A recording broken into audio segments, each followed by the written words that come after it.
Supreme court દ્વારા શિક્ષકોની યોગ્યતા અંગે આપવામાં આવેલા ચુકાદા બાદ ગુજરાતભરમાં વિરોધ પ્રદર્શન થઈ રહ્યા છે।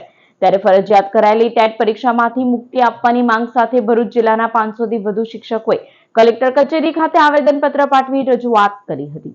ખેડૂતોના વિરોધ પ્રદર્શન બાદ ગુજરાતમાં શિક્ષકોએ પણ પોતાની માંગણીઓ સંતોષવા રાજ્યવ્યાપી આંદોલન શરૂ કરવામાં આવ્યું છે। અખિલ ભારતીય પ્રાથમિક શિક્ષણ સંઘ સહિતના વિવિધ શૈક્ષણિક સંગઠનોના નિર્ણય અનુસાર રાજ્યના તમામ 33 જિલ્લાઓમાં વિરોધ પ્રદર્શન કરવામાં આવી રહ્યા છે।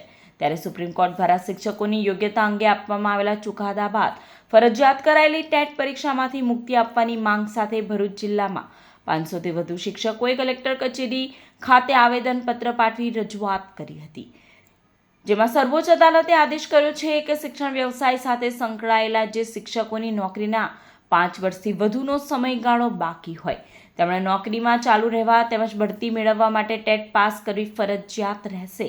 જો શિક્ષકો આ નિયમોનું પાલન નહીં કરે તો તેમણે રાજીનામું આપવું પડશે અથવા ફરજિયાત નિવૃત્તિ લેવી પડશે। ત્યારે હવે આ મામલે રાજ્યભરમાં શિક્ષકોમાં રોષ સાથે પોતાની માંગ ન સંતોષાય તો ઉગ્ર આંદોલનની ચીમકી ઉચ્ચારવામાં આવી છે। પ્રદીપસિંહ રાણા, ભરૂચ જિલ્લા પ્રાથમિક શિક્ષક સંઘ પ્રમુખ। આજ રોજ અમે 500 શિક્ષકો ભરૂચ જિલ્લામાંથી અહીંયા ઉપસ્થિત છે।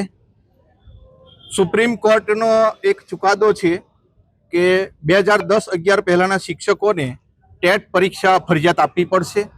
તો અમે આજ રોજ માનનીય ધર્મેન્દ્ર પ્રધાન શિક્ષણ મંત્રી ભારત સરકાર ને કલેક્ટર સાહેબના માધ્યમથી એક આવેદનપત્ર આપીએ છીએ કે સુપ્રીમ કોર્ટનો જે આ ચુકાદો છે એનો અમે અનાદર નથી કરતા, પરંતુ એક પુનઃ વિચારણા માટે અમારી એક આ માંગ છે।